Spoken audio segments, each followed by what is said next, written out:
Ótimo dia para você, ligado aqui na Rede Links, no ar mais uma edição do Rede Links Esportes. Agora são 8 horas e 59 minutos e hoje os destaques aqui do Rede Links Esportes é o vôlei feminino que estreou no Grand Prix nesta semana aí e acabou já vencendo a sua primeira partida, com destaque aí para o bloqueio da seleção feminina comandada pelo técnico Zé Ricardo, e também, é claro, esta semana aí sobre a Superliga masculina, a seleção masculina de vôlei, que após aí a saída de Bernardinho do comando da seleção, chega aí a sua primeira final sob o comando de Renan Dalzotto. E vamos falar também sobre as Olimpíadas. E claro, não perdendo tempo, a gente já começa aqui falando da seleção feminina de vôlei. Mas antes, claro, você que quiser participar conosco, entre em contato através do nosso WhatsApp, que é o 11 95104 9709. Repetindo, 11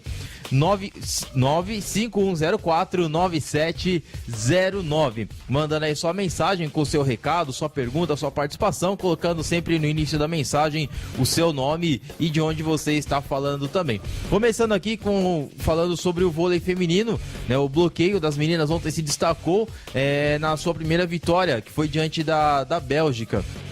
E a seleção brasileira feminina no grupo A1 do Grand Prix, que está sendo disputado em Ankara, na Turquia. O jogo foi ontem, na sexta-feira.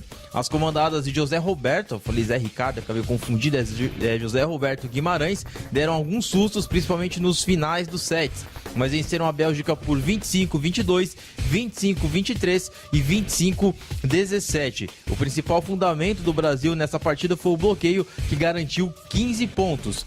O duelo, porém, poderia ter sido mais tranquilo para a seleção, que teve dificuldades para fechar suas parciais, mesmo com boas vantagens. O Brasil volta à quadra já neste sábado diante da Sérvia, que ganhou da Turquia mais cedo, e fecha essa primeira rodada do Grand Prix contra as anfitriãs no domingo. Então, esse aí é o resumo de ontem do jogo da seleção feminina na sua estreia no Grand Prix de vôlei.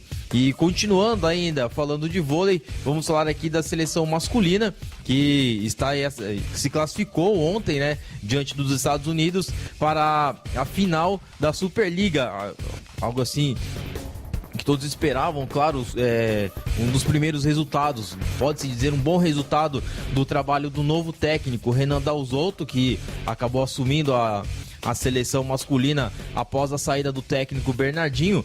E claro, incontestável o trabalho do técnico Bernardinho durante todos os anos em que ele ficou sob o comando da seleção masculina de vôlei. E agora o Renan assume essa responsabilidade, claro, uma nova geração também, com bons jogadores, e vem mostrando aí o resultado. Renan Dalzotto começa então a sua caminhada no comando da seleção brasileira, disputando o título. Ontem, como eu já havia informado aqui, o Brasil fez um jogo consistente, passou pelos Estados Unidos por 3-1, com parciais de 25-20, 23-25, 25-20 e 25-19, e se garantiu na grande decisão da Liga Mundial. O rival na final será a França, que venceu o Canadá também por 3-1 nesta sexta-feira. Os franceses são os melhores da Liga Mundial, com apenas uma derrota até aqui, para a Itália ainda lá na fase de grupos.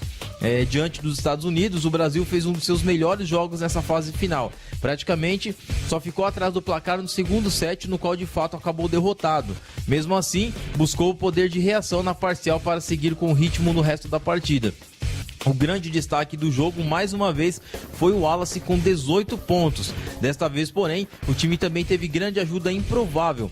Maurício Borges, que costuma ser mais importante na defesa que no ataque, anotou 12 pontos. O Brasil ainda contou com uma ajuda e tanto dos Estados Unidos, que entregou 38 pontos de graça em erros, contra 19 da seleção verde-amarela. Vale lembrar que é o primeiro torneio oficial do Brasil sem Bernardinho, que deixou o comando da seleção após o ouro na Olimpíada do Rio de Janeiro. Então, lembrando também, claro, que as disputas dos jogos estão sendo lá no Paraná, na Arena da Baixada, arena que pertence aí ao clube do Atlético Paranaense, que inclusive o Atlético Paranaense disputou essa semana a sua partida da Libertadores da América diante do Santos, só que porém disputou na Vila Capanema pelo fato de ter sido montada a quadra de vôlei dentro do estádio na Arena da Baixada. Então o Brasil agora ele enfrenta a França na final da Liga Mundial.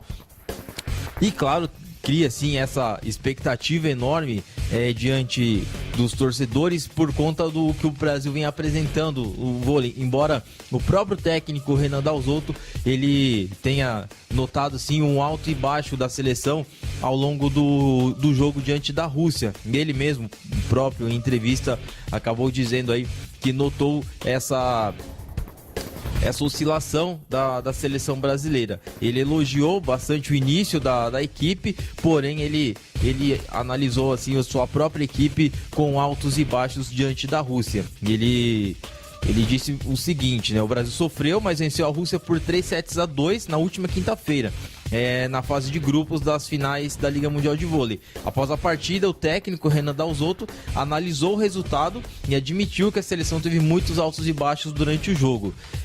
Tivemos um grande começo, sabendo da qualidade do time russo. Depois houve altos e baixos, o que tornou o jogo complicado para nós, explicou o comandante, que está em seu primeiro torneio à frente da equipe após a saída de Bernardinho. Dalzotto também exaltou a boa participação dos atacantes que saíram do banco para ajudar o Brasil a vencer os russos. A ajuda dos reservas foi fundamental para nosso triunfo. Eles nos ajudaram muito a crescer como equipe, comemorou o treinador. O levantador e capitão Bruninho foi o outro a falar sobre a partida e a lembrar os momentos ruins do time. Ele disse o seguinte: tivemos alguns apagões, como contra o Canadá na estreia, mas sabemos a capacidade de nos recuperarmos diante do jogo. Na semifinal, a seleção encarou os Estados Unidos, acabou vencendo por 3-1 e agora domingo, amanhã, enfrenta aí a França na final da Superliga Masculina. Como eu já disse, aqui é o primeiro torneio sob o comando do técnico Renan Dalzotto, que assumiu a vaga aí do técnico Bernardinho, que acabou se desligando da seleção brasileira após vencer aí o ouro olímpico no Rio de Janeiro ano passado. Continuando aqui ainda, falando em Olimpíadas, ouro olímpico, por falta de documento sobre legado olímpico, o ministro dos Esportes, Pezão e Eduardo Paes podem receber multa diária. A não entrega de um plano de legado da última Olimpíada, realizada em 2016 no Rio de Janeiro, fez com que o Ministério Público Federal pedisse à Justiça do Rio a aplicação de multa diária de R$10 mil cada um. R$10 mil cada um ao ministro dos Esportes, Leonardo Pisciani, ao governador do Rio, Luiz Fernando Pezão, e ao ex-prefeito da cidade, Eduardo Paes. A multa foi prevista em decisão liminar de 15 de julho do ano passado e deve ser aplicada retroativamente à data do início dos Jogos. A ação civil do Ministério Público Federal foi apresentada à Justiça em junho de 2016, antes do começo das Olimpíadas. Da mesma forma, a decisão liminar que condenou os entes responsáveis pelos réus União, Estado do Rio de Janeiro e Município do Rio de Janeiro a apresentarem um documento sob pena de multa é de 15 de julho do ano passado, antes do início dos Jogos. Em nota, o Ministério Público Federal afirma que, em cumprimento à determinação judicial, foram apresentados documentos que não possuíam a devida consistência, validade e consonância com a realidade. Segundo o órgão, agora não há mais dúvida de que não houve o devido planejamento, tendo em vista a transferência da responsabilidade do município à União, repentina e sem qualquer preparação e estruturação para recebimento desse tão importante encargo. Ainda de acordo com o órgão, a ausência do devido plano de legado também é comprovada pelo teor da medida provisória número 771 de março de 2017, que dispõe que a Autoridade de Governança do Legado Olímpico, conhecida pela sigla AGLO, deverá elaborar o plano de utilização das instalações olímpicas e paralímpicas, sujeito à supervisão e aprovação do Ministério do Esporte. Justamente em razão disso, é que só recentemente, em 14 de junho, foi apresentado o plano de legado, elaborado agora pela AGLO, sob análise do Ministério Público Federal e do Tribunal de Contas da União. Como ainda não foi juntado aos autos a ação do plano de legado elaborado pela AGLO, continua valendo o pedido para que a União, o Estado e Município do Rio de Janeiro e a Autoridade Pública Olímpica sejam condenados a apresentar os documentos corretos e reais de plano de legado e plano de uso do legado das obras públicas desenvolvidas para a execução dos Jogos Olímpicos de 2016 no Rio de Janeiro.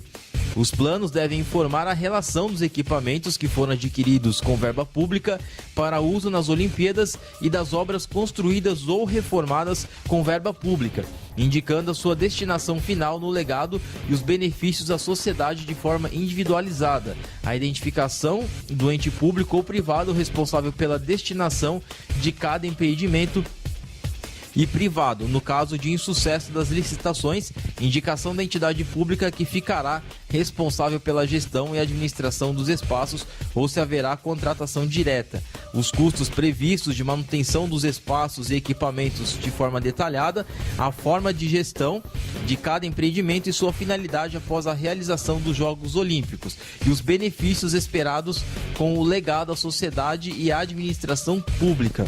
Então, ainda as Olimpíadas de 2016, ainda dando pano para a manga, referente a esse legado que, claro, que pelo que nós acompanhamos nos últimos, após as Olimpíadas, nesse período após as Olimpíadas, são notícias que mostram sim realmente um descaso, a não utilização como deveria, como está descrito na matéria que acabamos de passar agora, aquilo que deveria ter sido feito, como diz o legado, não é só o patrimônio físico, a estrutura em si construída, e sim qual seria de fato a utilização dela após os Jogos Olímpicos, tanto para competições, tanto quanto para uso público, o uso da sociedade, como não vem acontecendo com a maioria das obras que foram feitas no Rio de Janeiro. Vemos isso inclusive, para quem acompanha mais o futebol, no Maracanã, a exemplo disso, Maracanã que sempre foi um estádio muito utilizado pelos clubes cariocas, até mesmo pela seleção brasileira. Hoje o Maracanã está abandonado, pois ninguém quer assumir, até mesmo depois dessa... quando começou o desdobramento das investigações da Operação Lava Jato, inicialmente, de acordo com as notícias que eu acompanhei, a Odebrecht seria responsável, ela e alguma outra empresa, que eu acabei não me lembrando do nome, seriam responsáveis por tomar conta do Maracanã, administradoras, assim como funciona Palmeiras e W Torres aqui no Allianz Parque. E, enfim, após todos esses desdobramentos da Lava Jato, acabou que ninguém assumiu essa responsabilidade, nem o Estado, nem a empresa que construiu. Enfim, o Maracanã, como não pertence a nenhum clube, então também clube nenhum assumiu a responsabilidade. E o Maracanã, ele não é como o Pacaembu, por exemplo, que tem um custo mais baixo para um clube de repente arrendar e manter os custos das partidas, manter os custos de manutenção de gramado, arquibancadas, essas coisas. Então o Maracanã, é claro, tem um valor muito alto para você manter, e já teve até saques dentro da própria obra do Maracanã. Falta segurança, já estão levando cadeiras e o que tem lá dentro do estádio, e agora está de fato abandonado. E com relação aos demais, o que deveria ficar aí, as demais instalações que deveriam ficar para o tal do legado olímpico, nada vem sendo utilizado. Piscinas ficaram abandonadas, sujas, extremamente sujas e abandonadas. As instalações dos prédios, da Vila Olímpica também, até o momento não se tem informação do que vem sendo feito lá. Para que serviu? Disseram que seriam moradias populares e até o momento não há informação referente a isso. E enfim, entre outras ações, até mesmo ainda nesse assunto sobre a Vila Olímpica, quando os atletas chegaram para se instalarem na Vila Olímpica durante os Jogos, já tiveram problemas com infiltrações, vazamentos, instalações, construções feitas assim, com trabalhos ruins, trabalhos de má qualidade. Houveram reclamações já de início sobre a mal construção, o mau acabamento dessas instalações. Então, se for utilizarem como moradias públicas também, moradias populares, ficará também um pouco inviável para os seus moradores. E continuando ainda sobre essas Olimpíadas, o Rio de Janeiro ainda sofre com a questão da falta de segurança, entre outras coisas que deveriam constar nesse plano de legado olímpico, e que foi feito aí um plano pelas coxas só para enviar para o Ministério Público. E de fato eles notaram que esse laudo, esse plano de legado olímpico que enviaram, ele era totalmente podendo se dizer assim, falso, com informações que não condizem com a realidade das obras que foram feitas para as Olimpíadas.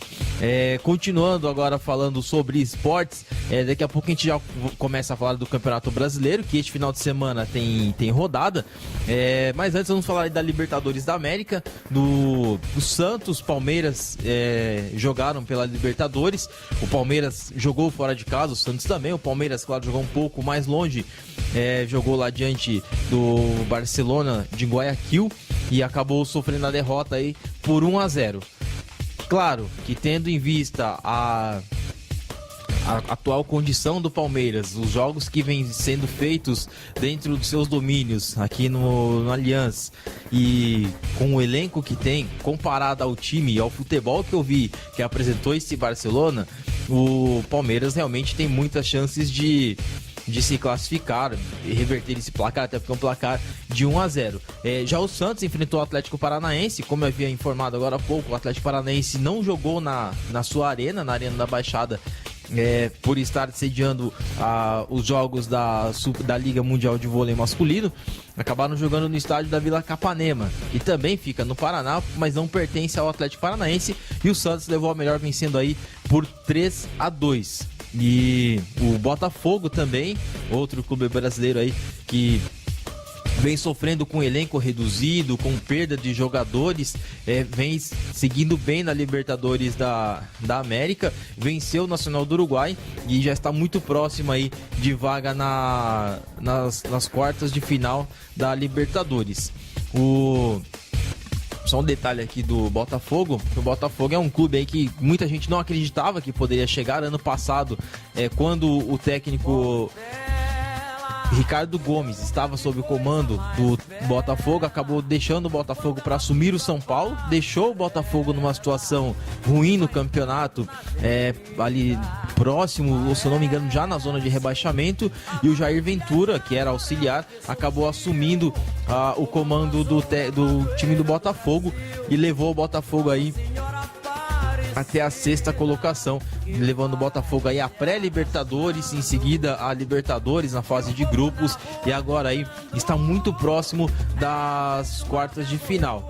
Uma matéria aqui mais completa sobre o jogo do Botafogo.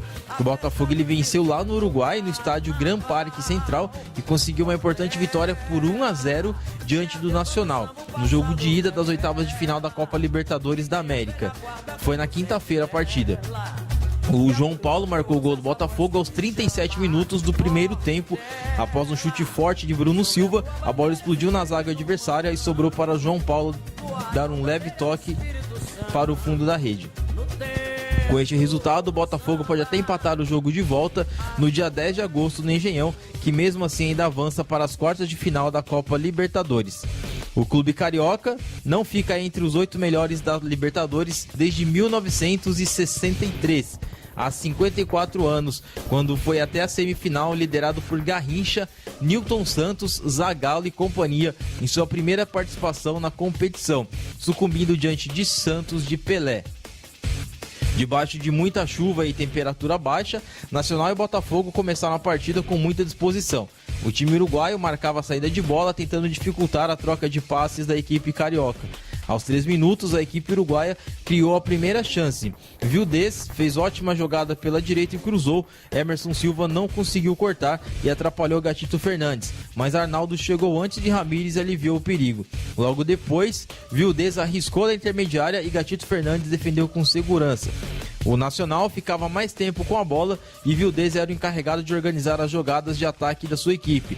Aos 11 minutos, Polenta cruzou e Silveira subiu mais do que Emerson Silva e cabeceou com perigo. 13 minutos depois, o time da casa criou sua melhor oportunidade para marcar. Após o cruzamento na área, a zaga não cortou e Silveira completou. A bola passa pela pequena área e Romero falhou ao tentar concluir quando estava livre. Fernandes apanhou a sobra, mas seu chute foi bloqueado por Gatito Fernandes, que usou a perna direita para evitar o primeiro gol uruguaio. Então esse é um resumo aí da partida do Botafogo, que já está próximo aí de se classificar para a próxima fase da Libertadores da América, as quartas de final, aguardando aí também, claro, outros resultados que ainda terão seus jogos de volta, né? O Botafogo decide em casa, o Santos decide em casa, Palmeiras também são aí os clubes brasileiros que decidem em casa. O Grêmio venceu também fora de casa e decide em casa. O Palmeiras, claro, aí levou a pior, acabou perdendo por 1-0, mas como eu já disse aqui, é um placar que pode sim ser revertido. Vamos falar daqui a pouco também sobre a demissão do técnico Rogério Ceni, que foi demitido essa semana aí do clube de São Paulo. O São Paulo que já acertou aí a contratação do técnico Dorival Júnior, que há poucas semanas atrás estava sob o comando do Santos, que é o adversário do São Paulo amanhã na Vila Belmiro pelo Campeonato Brasileiro. E o Santos que está próximo aí de anunciar a chegada do atacante Nilmar aí, ex-Corinthians, Internacional, tem um histórico de lesão e realmente é uma contratação que é um pouco questionada. Eu me incluo nesse grupo de questionadores. Não vejo como uma contratação viável para o Santos, principalmente para o momento do Santos contratar um jogador aí que está no clube há 14 meses e fez uma partida apenas por conta de lesão. Há muito tempo ele já não joga muito bem por conta das suas lesões, e isso aí é algo que para o Santos pode ser um novo Leandro Damião, um jogador aí de alto custo, salário alto e que dentro de campo não irá dar o retorno que a torcida e que o clube precisa. E isso de fato é algo preocupante para o torcedor santista, sabendo aí da situação do Santos, com um elenco um pouco mais fraco do que aquilo que se esperava, mesmo com os reforços do início do ano. Passa a ser aí uma notícia preocupante. O Santos que conta também amanhã, daqui a pouco com mais detalhes aí, agora conta aí com a possível volta de Zeca, que logo já estará à disposição do técnico Levir Coupe, que ainda vem tendo dificuldades para montar a sua equipe, principalmente no setor defensivo, que é um setor aí que vem dando problemas ao Santos há muito tempo. Continuando aqui ainda sobre o Santos, que por precaução o Santos adia o anúncio de Nilmar para segunda-feira. Entre Nilmar e Santos já está tudo concretizado.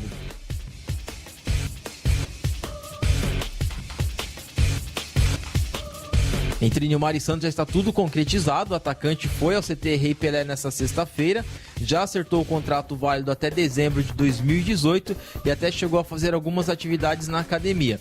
Porém, por determinação da diretoria, ele só será anunciado oficialmente na próxima segunda-feira. O adiamento do anúncio, que estava programado para ser nesta sexta, aconteceu por 2 motivos. Primeiramente, ainda falta um documento do atacante para que ele seja regularizado pelo Alvinegro. Além disso, os santistas acreditam que a chegada de Nilmar poderia ser ofuscada pelo clássico de domingo às 19 horas contra o São Paulo na Vila Belmiro, jogo válido pela 12ª rodada do Campeonato Brasileiro. Na visão da cúpula do Alvinegro, o noticiário de segunda-feira terá mais destaque para o atacante. Além disso, caso o time seja derrotado pelo tricolor, a chegada de Nilmar roubaria as atenções. No Santos, o atleta ganhará R$200 mil por mês, além de bônus por produtividade. O atacante deve ser apresentado oficialmente apenas na próxima terça-feira. Apesar disso, o jogador já se encontrou com os outros jogadores no CT Rei Pelé. Ele disse o seguinte: já nos encontramos, falei com ele, dei as boas-vindas e desejei sorte, que ele possa realizar o que realizou em outros clubes, disse aí o volante Renato em entrevista coletiva na última sexta. Aos 32 anos, Nilmar não disputa um jogo oficial há mais de um ano, quando defendeu o Al Nassr no dia 17 de maio de 2016, em triunfo por 4-1 contra o Tractor Clube. Por conta desse grande período de inatividade, ele ficará 2 meses em uma espécie de intertemporada, apenas aprimorando a parte física no CT Rei Pelé. Então, ou seja, o Santos faz um contrato com um jogador de pouco mais de um ano, só que nesse período de pouco mais de um ano, ele ficará aí pelo menos de 2 a 3 meses sem jogar ainda. Não sei até que ponto esse tipo de contratação é viável para um clube, não só para o Santos, mas para um clube de um modo geral. Um clube que, principalmente na situação do Santos hoje, que precisa de um centroavante, tendo em vista aí que o Ricardo Oliveira já não está mais com aquele futebol de anos anteriores. Tem o Kaique que vem fazendo gols, sim, porém o Kaique também não vem mostrando e fez 2 gols, claro, no meio da semana diante do Atlético Paranaense. Já havia feito 2 gols no Brasileiro contra o próprio Atlético Paranaense, mas ainda vem deixando a desejar em outros jogos ali ao longo do campeonato.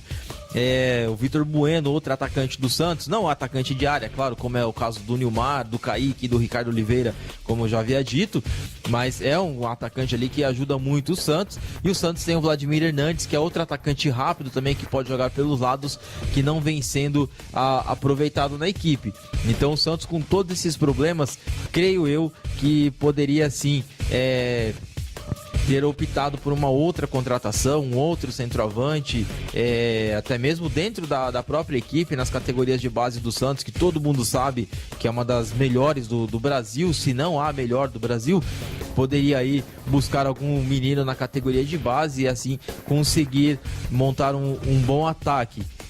Claro que isso aí cabe à diretoria, não sei qual é o intuito, se existe alguma ideia quanto ao marketing ou se há alguma boa projeção referente ao estado físico do Nilmar, que a vida toda em que ele joga futebol tem esse histórico de lesões e que sempre fica mais tempo fora de campo do que jogando. Mas, claro, cabe à diretoria aí saber o que ela faz. Ele será apresentado na segunda-feira, já imaginando uma possível derrota no clássico diante do São Paulo, para que seja ofuscada aí qualquer notícia referente à derrota. É claro que isso é ruim, pois é um reforço que vem, mas não será um reforço imediato para a equipe santista.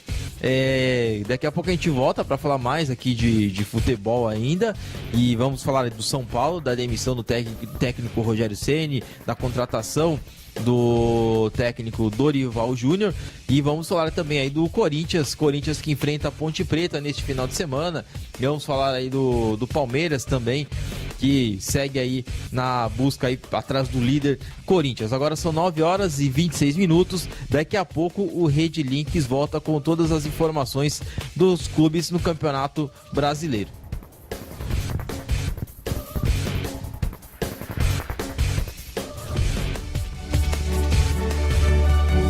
Você viajou a trabalho ou a lazer e não usou os itens de higiene dados no hotel ou no avião, o Mini Gentilezas recebe e distribui para iniciativas que ajudam as pessoas em situação de rua.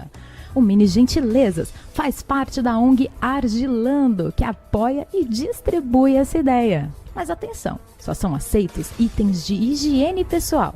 Eles criaram uma metodologia social que pode aplicar o projeto em diversas cidades. E você também pode ser um agente multiplicador, deixando uma caixa para receber as doações aí na sua empresa, onde você trabalha. É só visitar a página do Mini Gentilezas no Facebook, facebook.com/Mini Gentilezas. Curta, compartilhe, apoie essa ideia. Todos os envolvidos são voluntários. Lá na página tem todas as informações de como fazer parte desse projeto maravilhoso. A Rede Links te ajuda a fazer o bem. Rede Links, a sua Você rádio. sabia que a internet aumentou o alcance das emissoras de rádio? Além de poder ouvir nossa rádio em sua casa, trabalho e no carro, através de seu smartphone, você pode nos ouvir também em qualquer cidade, estado ou país. Basta baixar e instalar o aplicativo em seu celular ou tablet. É de graça! O Radiosnet está disponível para Android e iOS no site radiosnet.com. Você conhece o Cabelegria? O Cabelegria é um grupo que confecciona perucas para pessoas em tratamentos de câncer. As perucas ajudam a melhorar a autoestima dos pacientes, aumentando a qualidade de vida e também as chances de cura. E o melhor é que existem várias formas de ajudar. Você pode doar cabelo e não importa se tem alguma química ou se foi tingido. Só é necessário que a mecha tenha no mínimo 20 centímetros. É só amarrar o cabelo seco, cortar e colocar em um saco plástico para que fique protegido. É importante que o cabelo esteja completamente seco, porque ele pode estragar se estiver molhado ou úmido. Aí é só enviar aos cuidados do Cabelegria para a Caixa Postal 75207, CEP 02415-972, São Paulo, SP. Para mais informações ou outras formas de doar, acesse cabelegria.org.br. É a Rede Links do Bem.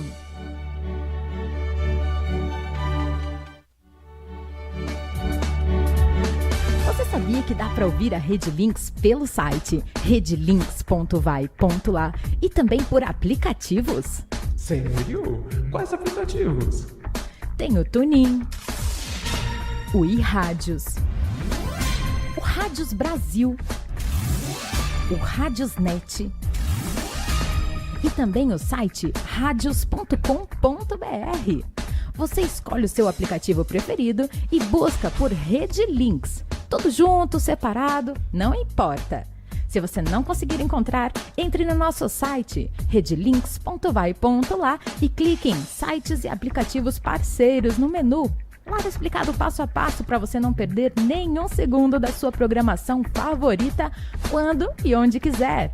Sintonize! Rede Links, a sua rádio ontem, hoje e sempre.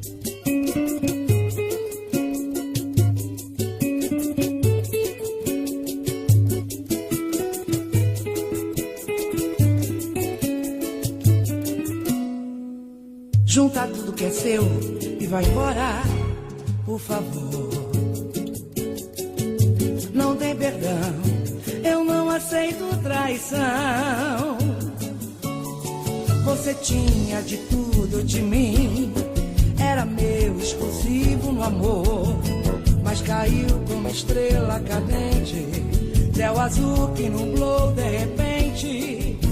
Eu não quero tempo pra pensar, tô decidida de deixar. Se eu não satisfaço você, é melhor me esquecer. O que os olhos não veem, o coração não sente, mas eu tô sentindo.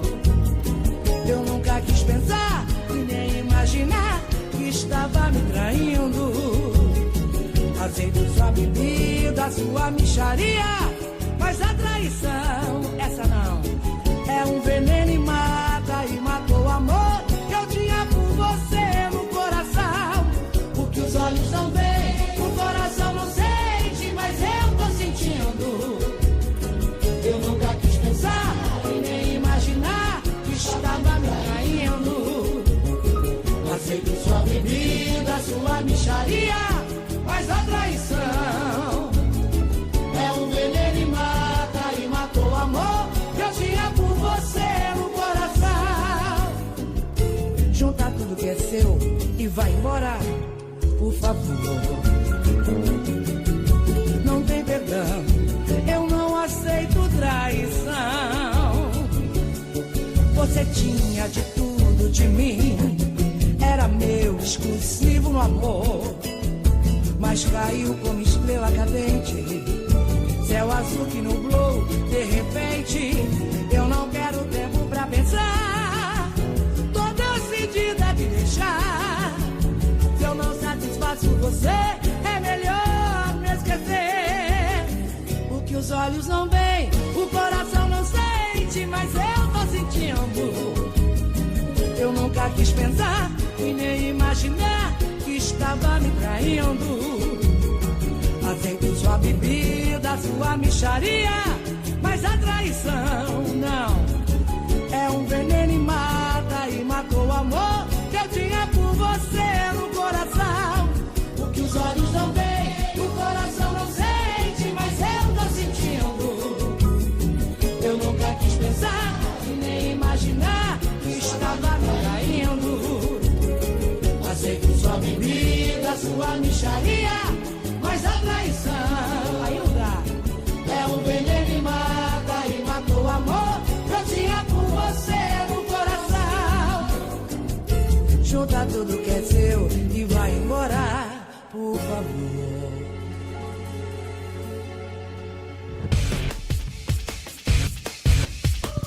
Voltamos com o Rede Links Esportes, agora são 9 horas e 33 minutos. E agora continuando aqui com as matérias dos clubes aqui de São Paulo sobre o Campeonato Brasileiro. Começando aí pelo líder Corinthians, líder do Campeonato Brasileiro, líder isolado, que irá enfrentar a Ponte Preta neste final de semana e ter um reencontro com o Sheik e com a Ponte Preta, a qual o Corinthians venceu aí na final do Campeonato Paulista no início da temporada.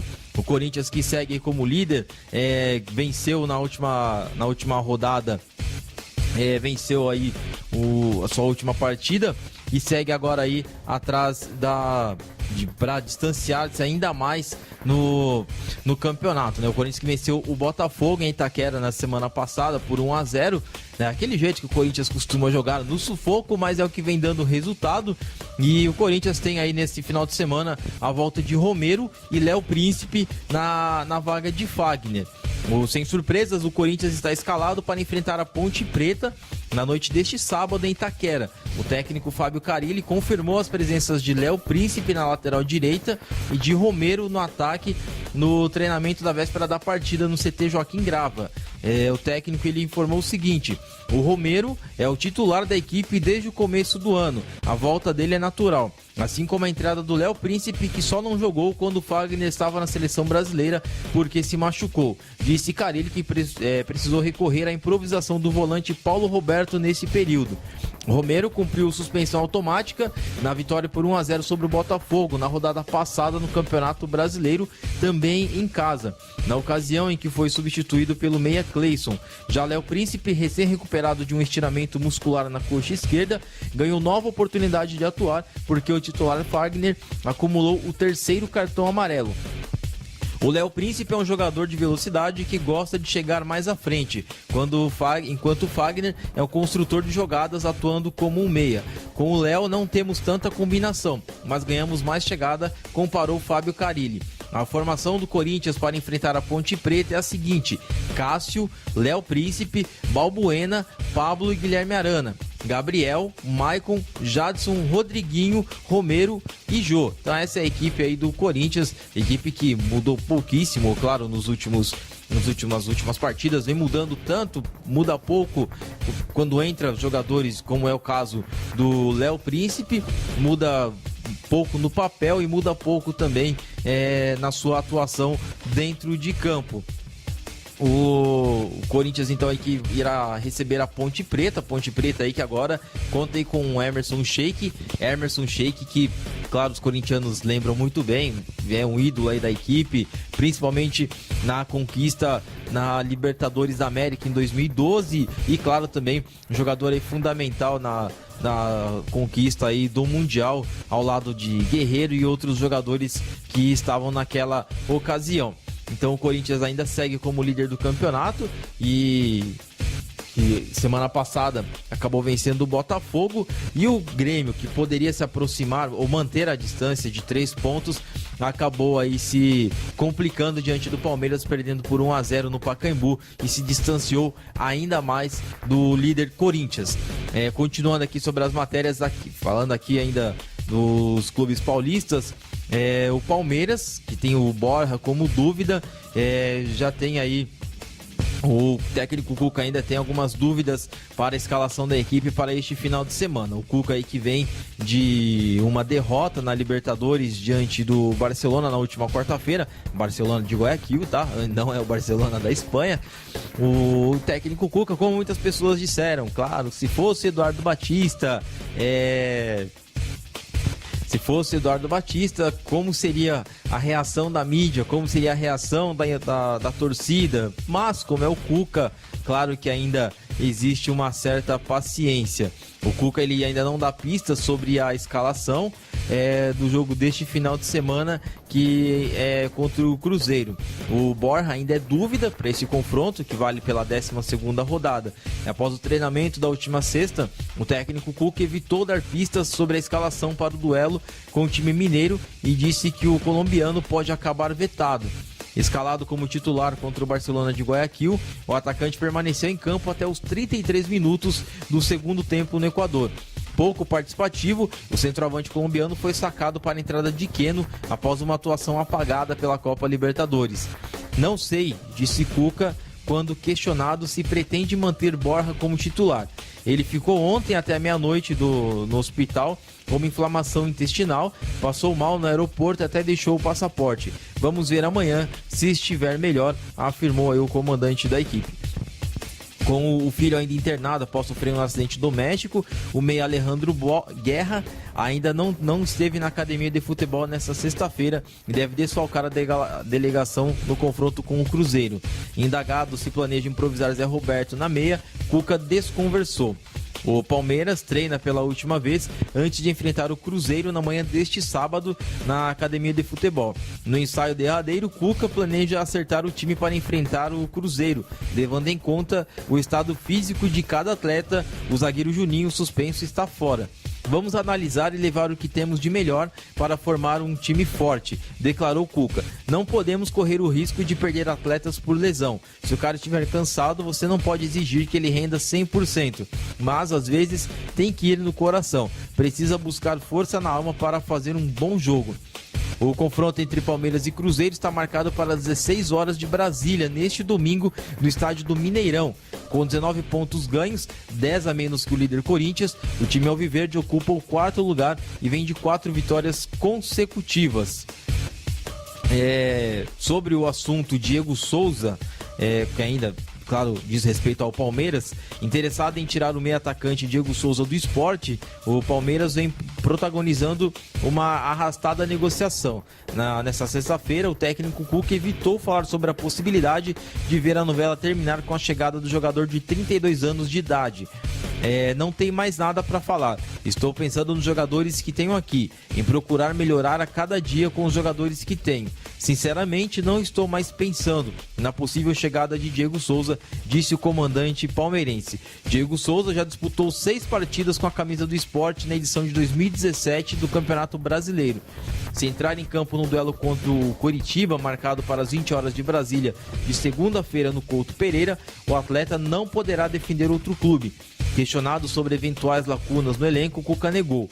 Não acho que há carências. Temos performances que podem melhorar e isso é o trabalho do técnico. Pelo contrário, estou contente com o que tenho, afirmou o treinador da equipe do Palmeiras. E aqui disse aí a respeito do Diego Souza, que de acordo com a imprensa foi um pedido aí do técnico para a diretoria sobre a contratação do Diego Souza, que seria talvez uma boa para o Palmeiras, como talvez não, pelo fato do Palmeiras já ter um elenco muito extenso, talvez não daria tanta diferença assim, pelo fato de haver muitos jogadores. Isso causaria até mesmo aquela questão da administração do elenco, a administração dentro ali da equipe, você administrar jogadores como Felipe Melo, você tem Dudu, William, são jogadores de alto nível que costumam ser titulares, fica difícil imaginar uma situação desses jogadores no banco de reservas e, claro, aí toda a questão do ego de alguns, com alguns comportamentos um pouco tidos como inaceitáveis, como é o caso do Dudu, que já teve problemas ano passado com o técnico Cuca, o Felipe Melo, que esse ano já teve problemas com todo mundo, dentro e fora do Palmeiras, enfim, acabou aí criando circunstâncias que não poderiam fazer parte da atitude de um jogador, mas é claro, isso infelizmente acaba fazendo parte disso daí. Continuando aqui com as matérias, vou falar agora do Santos, né? O Santos que tem o Zeca já quase aí pronto para voltar a atuar pela equipe. O Santos que vem sofrendo com essa questão de reposições nos seus setores do campo, tanto meio campo, como defesa, como zaga, como ataque, ou seja, no time todo o Santos sofre com essas reposições e o Zeca volta a treinar após 40 dias e fica próximo aí de retorno ao Santos. O Zeca, ele fez, durante esses 40 dias, ficou apenas fazendo trabalhos na academia. O lateral esquerdo voltou a aparecer no gramado do CT Rei Pelé nesta última sexta-feira e deve ficar à disposição de Levir Coupe em 2 semanas ainda. Após sentir fortes dores na panturrilha esquerda e ser substituído no segundo tempo na derrota contra o Cruzeiro no dia 28 de maio na Vila Belmiro, o lateral passou por um exame de ressonância magnética e não teve nenhuma lesão constatada. Mesmo assim, o jovem de 23 anos seguiu sentindo incômodo e ficou fazendo exercícios de prevenção. Na tarde dessa sexta-feira, porém, Zeca iniciou o trabalho de transição. Ele fez um treino leve com bola e depois correu em volta do gramado para finalizar a atividade. A tendência é que o lateral fique à disposição de Levir para o confronto contra o Bahia no próximo dia 23, às 11 horas de Brasília, no Pacaembu, pela 16ª rodada do Campeonato Brasileiro. Mesmo assim, o técnico Levir Coupe prega cautela com relação ao jogador. Não existe uma previsão para o Zeca. Ele tem uma ótima finalidade. Estamos esperando por ele. Depois de ficar parado por tanto tempo, não tem como competir com um atleta que joga 2 partidas por semana. Mas tecnicamente tenho certeza que vai nos ajudar muito, explicou o comandante santista, que aos poucos aí vem tentando aplicar o seu trabalho dentro da equipe santista, que logo estará contando também com o retorno dos 2 zagueiros titulares, né? Gustavo Henrique, que estão machucados também, acabaram se machucando no ano passado e estão até agora afastados da equipe santista. O Santos que sofre sim com problemas na zaga, na lateral, porém contratou e essas contratações não vêm sendo utilizadas da forma com que deveriam. Existe aquela questão de que talvez os jogadores que chegaram não sejam do mesmo nível dos que já estão, dos titulares. Sim, pode até ser, mas deve ser feito aí um trabalho em cima desses jogadores para que eles possam de fato aí ter um nível não próximo, mas pelo menos dentro de campo, taticamente, obedecer aquilo que deve ser feito dentro de campo. Nem sempre o jogador que entra depois no segundo tempo, ou um jogador que entra para substituir um titular, não tem as mesmas características que o titular, mas ele ainda assim pode, pelo menos taticamente, obedecer dentro das suas limitações ou das suas próprias características e apresentar um bom futebol que possa render para a equipe. Continuando aqui ainda sobre o futebol paulista, falar aqui do São Paulo.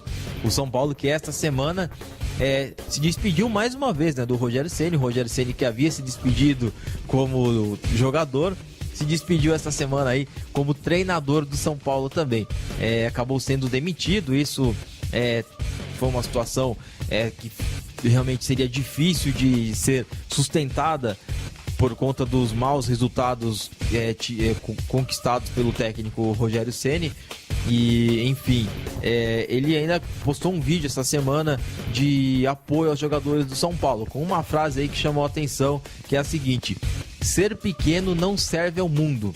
Ele ainda acabou publicando na sua rede social também um pedido de desculpas à torcida são paulina, que ele pede desculpas por ter falhado e que a intenção dele desde o início, desde a sua intenção de vir para o São Paulo, era somente alcançar a glória. Isso é fato, é claro que isso é o que a gente espera mesmo de um treinador, que ele queira a glória. A ideia do Rogério Ceni era realmente essa, foi o que ele disse quando chegou ao São Paulo, que queria buscar a glória e enfim, mas é claro que não conseguiu. Acredito eu que faltou um pouco mais de experiência para o Rogério Ceni para assumir a equipe do São Paulo. Continuando aqui, após o comunicado oficial dirigindo-se aos torcedores, Rogério Ceni voltou a se manifestar nesta sexta-feira por meio de suas redes sociais. Desta vez, o ex-treinador são paulino postou um vídeo dizendo algumas frases de apoio para seus ex-comandados, buscando apoiar o grupo que atualmente se encontra na zona de rebaixamento do Campeonato Brasileiro. O ídolo do clube não apareceu no vídeo. Entretanto, foi quem narrou todos os dizeres de efeito aos atletas. Ao final, ele deixa uma frase do filme Gladiador: o que fazemos na vida ecoa na eternidade. Ele disse um texto razoavelmente pequeno, e diz o seguinte: nosso maior medo não é de sermos inadequados, nossos maiores medos são de sermos poderosos além da conta. É nossa luz e não nossa obscuridade que mais nos apavora. Ser pequeno não serve ao mundo. Essa frase aí que chamou a atenção no início da matéria do ex-técnico agora Rogério Ceni. Não há nada de sábio em se encolher para que as outras pessoas não se sintam inseguras ao seu redor. Nós todos somos feitos para brilhar como as crianças. Não está apenas em alguns de nós, está em todos. Então é um trecho aí do texto que foi colocado aí por Rogério Ceni no seu vídeo em apoio aos jogadores da equipe, os seus ex-comandados na equipe do São Paulo. Com relação ao Rogério Ceni, como eu já havia dito, isso era inevitável, a situação em que o clube se encontrava, a zona de rebaixamento agora, eliminação no Campeonato Paulista. É claro que foi eliminado diante de um grande rival que é o Corinthians, que na sequência acabou sendo campeão. Isso é, claro, isso é normal? Sim, é normal. Mas foi criada toda uma expectativa diante do Rogério Ceni, pelo seu estudo na Europa, seus estágios com técnicos renomados na Europa, e os seus métodos acabaram não sendo muito bem supridos pelos jogadores. Inclusive, outro dia até acabei noticiando aqui mesmo, no Rede Links Esportes, o Thiago Mendes, né, o meia lá do São Paulo, acabou dizendo em entrevista que era difícil entender o que o Rogério Ceni queria passar. Como eu disse também, claro, a gente fala muito do treinador, o treinador tem que estudar, tem que se reciclar, tem que fazer isso, fazer aquilo, tudo bem, mas até que ponto tudo é culpa do treinador? Até que ponto não é o jogador também que precisa aprender? Que o jogador ele só joga da forma com que ele entende, ele não procura o conhecimento, não procura entender aquilo que o técnico está passando para ele. Ele quer fazer aquilo que dá na telha, ele quer jogar na Europa, sim, mas quando o técnico vem pro Brasil com uma ideia lá de fora, ele não quer fazer.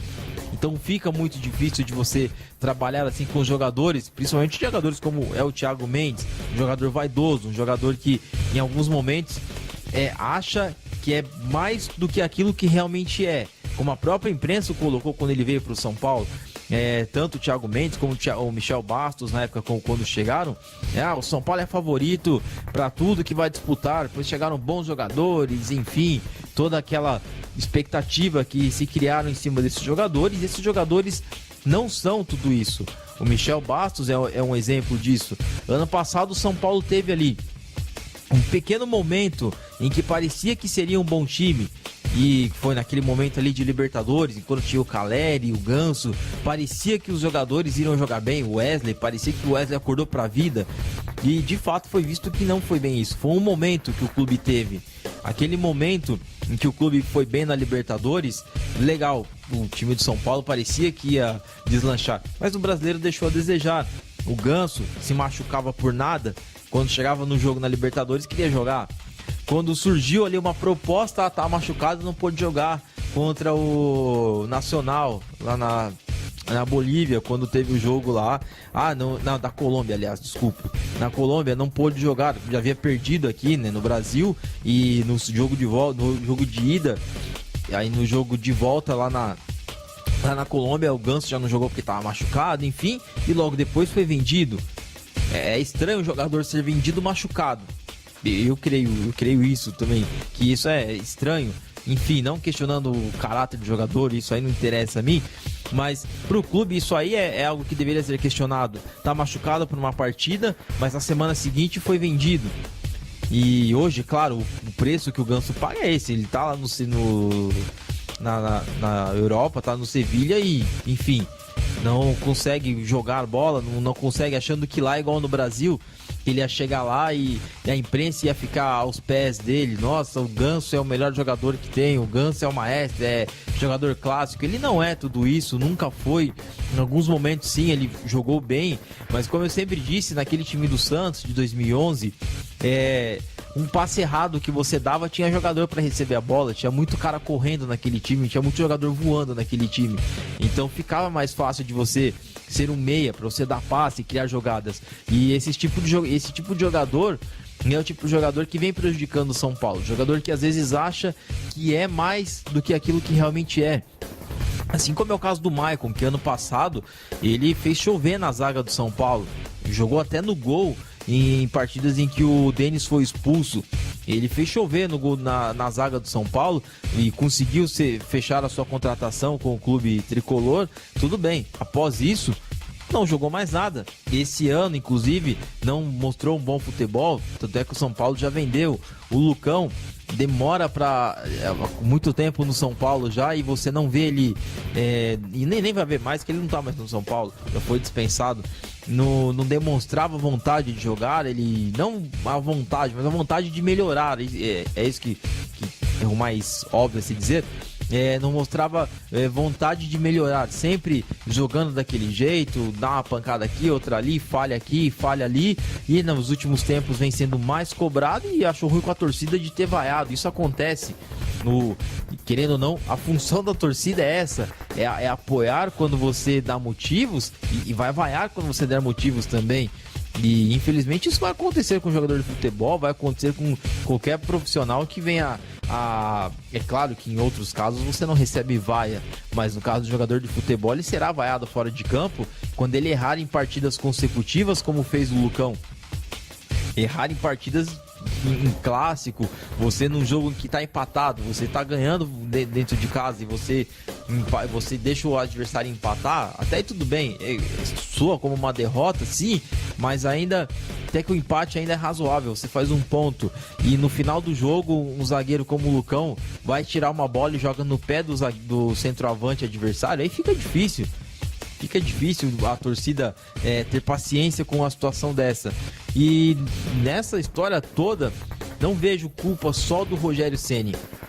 Vejo, claro, que o Rogério Ceni ele errou por querer adotar um estilo de jogo sem que tivesse jogadores com capacidade suficiente para jogar dentro desse estilo de jogo. Como a gente fala por aí, o Rogério Ceni deveria ter feito ali o feijão com arroz. Monta um esquema direitinho, um esquema comum com os jogadores que tem e com o passar do tempo tenta melhorar alguma coisa, mudar alguma coisa. Mas eu vejo assim que o Rogério Ceni errou por querer inovar sem ter nem começado. Então você inova com o tempo. O Dorival Júnior pagou caro por isso. Dorival Júnior que agora assume a equipe do São Paulo a partir de segunda-feira. Até o ano passado veio com um esquema bacana no Santos, foi vice-campeão, foi campeão paulista, vice-campeão brasileiro, coisa que não acontecia há anos, tudo bem.